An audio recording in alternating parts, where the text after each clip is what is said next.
वृत्त की परिभाषा, वृत्त की त्रिज्या, व्यास और परिधि के बाद आज की कक्षा में हम लोग पढ़ेंगे वृत्त की जीवा। देखिए, वृत्त की जीवा क्या होती है। वृत्त की जीवा एक रेखा खंड है जिसके दोनों अंत बिंदु वृत्त की परिधि पर होते हैं। ये परिभाषा है जीवा की। अब देखिए कैसे वृत्त की जीवा हम लोग किसी वृत्त में खींचते हैं, उसे हम समझते हैं। हम देखते हैं कि हमारा ये एक वृत्त बना हुआ है। इस वृत्त, कल हमने बताया था कि ये वृत्त का निर्माण कैसे हुआ है। तमाम जो बिंदुएं हम लोगों ने लिया था, उन सभी बिंदुओं का समूह एक साथ जब हमने इकट्ठा किया था तो इस प्रकार की आकृति निर्मित हुई थी।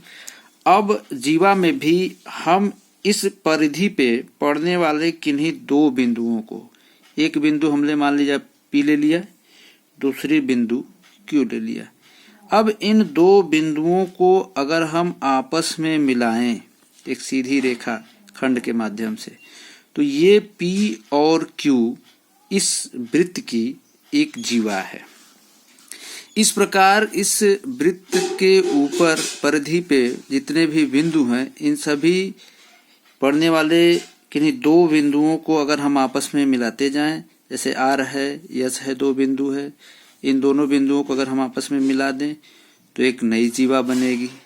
इस प्रकार जितने भी बिंदु हैं, मान लीजिए एक बिंदु यहाँ है, दूसरी बिंदु यहाँ है, अगर इसको हम लोग सीधी रेखा के माध्यम से मिलाते हैं तो एक नया जीवा तैयार हो गया।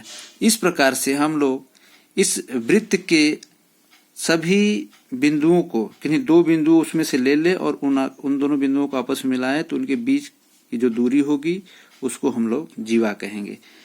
अब ध्यान से देखिए, इसमें जो सबसे बड़ी जीवा है, जो बिंदु A और बिंदु B से होकर के जा रही है, ये हमने जब इसको मिलाया दो बिंदुओं को तो ये केंद्र से होकर के जा रही है। यानी हमने पिछली कक्षा में देखा था कि केंद्र से होकर के अगर कोई रेखा जा रही है परिधि के दो बिंदुओं के बीच में तो उसे हम लोग व्यास कहते थे। अर्थात किसी वृत्त में जो सबसे बड़ी जीवा होती है वो हमारी व्यास होती है। तो आज हम लोगों ने वृत्त की जीवा क्या होती है, कैसे हम लोग वृत्त